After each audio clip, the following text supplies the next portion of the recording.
धर्म को गतिमान के लिए नाम रूप संघ काया फाउंडेशन की नींव क्रांतिकारी भंते विनयाचार्य जी द्वारा 17 मार्च को अंतर्राष्ट्रीय बौद्ध सेवा संस्थान विपिन खंड गोमती नगर लखनऊ में रखा गया, जिसमें देश भर से उपासक और भिक्षु संघ शामिल हुए। नाम रूप संघ काया फाउंडेशन के तत्वाधान में 1 दिवसीय भिक्षु संघ संगठनात्मक शिविर का भी आयोजन किया गया। आइए जानते हैं क्रांतिकारी भंते विनयाचार्य जी द्वारा क्या है उद्देश्य नाम रूप संघ काया फाउंडेशन का। नाम रूप इसका जो अस्तित्व है, इसकी जो मौलिक सिद्धांत धर्म के नाम पे जो बनाए गए कि आज लोगों की आइडेंटिटी हिंदू, मुस्लिम, सिख, ईसाई, बौद्ध, जैन इत्यादि ऐसे बहुत सांप्रदायिक धर्मों के कारण व्यक्ति अपने अपने धर्म को स्थापित करने में लगा हुआ है और एक मनुष्य ने एक मानव रूप में जन्म लिया। उसका स्वभाव मानवीय होना चाहिए, उसका स्वभाव मनुष्य के प्रति मानवता से परिपूर्ण होना चाहिए। पर आज हम जब किसी की कोई मदद करते हैं, किसी का सहारा लेते हैं, तो हम सबसे पहले खोजते हैं कि वो मेरा सांप्रदायिक है नहीं है, मेरा धार्मिक भाई है नहीं है। हम व्यक्तियों में व्यक्ति नहीं खोजते। हिंदू हिंदू को खोजता है, मुस्लिम मुसलमानों को खोजता है, ईसाई ईसाइयों को खोजता है। हम भी अपने ही भाई को खोजते हैं। पर दुख का, तकलीफ का, पीड़ा का, किसी की संकट का, मजबूरी का, किसी धर्म से, संप्रदाय से क्या लेना देना, उसका तो इंसानियत से, मानवता से। तो नाम रूप ये कहता है कि रूप कोई भी हो, पर एक व्यक्ति का नाम जो है वो उसका मूल स्वभाव है, वो नहीं गुम होना चाहिए, वो नहीं खोना चाहिए। भंते जी, जाति प्रधान देश है, आप जातियों को निकालने की बात कर रहे हैं, जबकि यहाँ पर तो शिक्षा भी जाति को देख कर दी जाती है, पानी तक जाति को देख कर दिया जाता है। आप कैसे निकाल सकते हैं जाति को? यही तो कोशिश है कि जाति जैसे जो रूप हगे, संस्कार हगे, जो जातियों का बड़ा समूह बन गया वो संप्रदाय हो गया, संप्रदायों का बड़ा समूह बना उसे हम धर्म भी कहने लगे।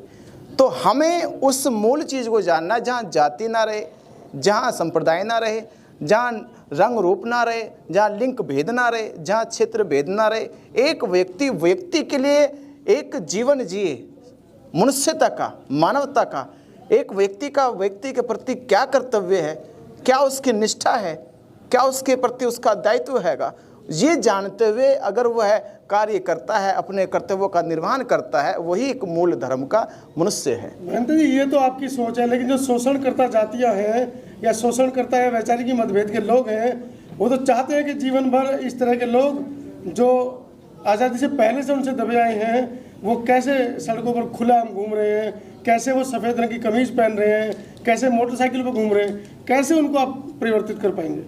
देखिए, परिवर्तन पर सोच बदली जा सकती है। सोच बदलना इतना कि पहाड़ पत्थरों का बना हुआ है, पहाड़ पत्थरों का बना हुआ, पर उसी पहाड़ में इतने बहुमूल्य खनिज भी है। जब वो हीरे समान खनिजें मिलती है, वैसी धातुएं मिलती है, तो लोगों की सोच बदल जाती है और इतने बड़े विशाल पहाड़ को छोड़ के लोग ऐसे बहुमूल्य ज्ञान के पीछे, विचार के पीछे दौड़ना शुरू कर देते हैं। जिस दिन ये बहुमूल्य ज्ञान लोगों को समझ में आएगा, वो सब सांप्रदायिक जातीय विचारों से जो जुड़े हुए वो सब त्याग देंगे और एक दिन बुद्ध के इस बहुमूल्य ज्ञान की ओर बढ़ना और चलना शुरू कर देंगे। भंते जी, कबीर, नानक, रैदास, डॉक्टर अम्बेडकर, तमाम महापुरुष इस सोच को बदलते बदलते अपने प्राणों की आहुति दे दी है, लेकिन ये देश है सुधरने वाला नहीं है। देखिए, एक सत्य जीवन का ध्यान रखना।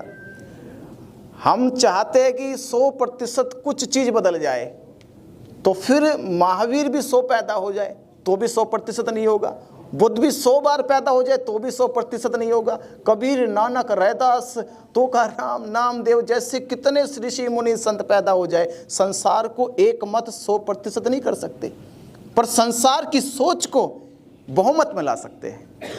अगर एक मत ना ला सके 100%, तो बहुमत ला सकते हैं, और ये हमारा विश्वास है, ये संसार एक दिन बहुमत में बुद्ध के बहुमूल्य ज्ञान की ओर आएगा। भंते जी, सरकारें आप लोगों के खिलाफ है, हिंदू राष्ट्र बनाने की कोशिश कर रहे हैं, आप गौतम बुद्ध को रो रहे हैं। बताइए, देखिए, सरकारें नहीं चाहती हैं 75 सालों में कि देश बुद्ध में बने, तो आप जैसे मुट्ठी भर लोगों से क्या होगा? सरकार बनाई किसने? देखिए, सरकार का जो कार्य है सरकार का जो कार्य है वो कार्य करवाने वाले हम समाज के लोग हैं, देश के लोग हैं।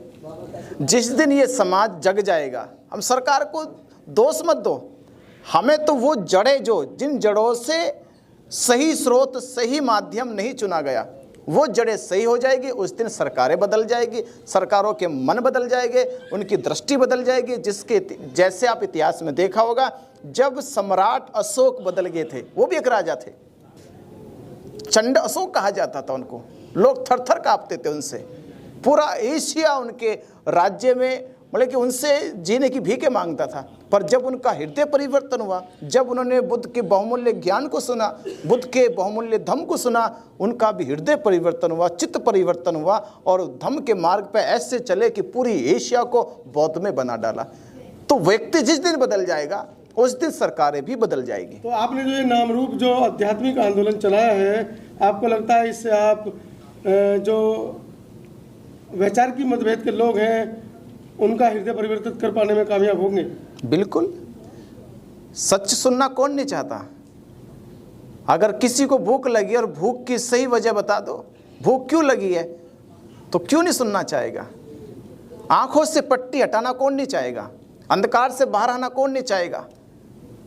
इस जंजीरों से भरी जिंदगी से आजाद होना कौन नहीं चाहेगा? जिस दिन ये पता चल गया कि जो आप जिस धर्म के नगाड़े बजा रहे हो, जिस धर्म के नाम पर तुम भारत के अंदर ये अपवाद पैदा कर रहे हैं, अराजकताएं पैदा कर रहे हैं, ये धर्म नहीं है, ये केवल एक राजनीति करने का षड्यंत्र होगा। धर्म तो वो होगा जो एक व्यक्ति के भीतर उसके चरित्र का, ज्ञान का और स्वभाव का निर्माण करता हो। और जिस दिन ये निर्माण की खोज उनको हो जाएगी, उस दिन उन सबकी सोच बदलेगी और इस देश का हर व्यक्ति धार्मिक हो जाएगा। तो ऐसे में बहुजनों के लिए क्या संदेश है? मेरा संदेश भारतवासियों के लिए यही है कि भारत की अखंडता के लिए, उसकी समृद्धि के लिए, उसकी संपन्नता के लिए व्यक्ति के 3 गुण होने जरूरी है। वो 3 गुण है कि व्यक्ति के भीतर साधना का होना। अगर साधना उसके भीतर आ गई तो वो कभी भ्रमित नहीं हो सकता, कभी भटक नहीं सकता, क्योंकि साधना, उसने साध लिया अपने आप को, समझ गया, वो जागरूक हो गया। अब कितने लोग भटकाए, भटक नहीं सकता। दूसरा साधन, वो साधन से, साधन क्या? शिक्षा सबसे बड़ा साधन है मनुष्य का। इस देश के लोगों को जितना भी प्रयास किया जाए साधन के रूप में, वो शिक्षा दी जाए, शिक्षा ली जाए। ये हमारा महत्वपूर्ण संदेश होना चाहिए देश का कि शिक्षा ही हमारा महत्वपूर्ण साधन है। और दूसरा है साध्य। जीवन के कोई भी कार्य करे उसे प्रैक्टिकली करे, अनुभूति पे करे, अनुभव पे करे, मतों पे ना करे। ये मत कहता है, सिद्धांत कहता है, ऐसी परंपरा कहती है। ये 3 सिद्धांत, साधना, साधन और साध्यता का जीवन, जिस दिन व्यक्तियों के भीतर आ गया, उस दिन देश हमारा फिर से विश्व गुरु बनेगा और देश का हर व्यक्ति अपने आप को बौद्धिक रूप में देखेगा, एक बौद्धिक जीवन के रूप में देखेगा। धन्यवाद।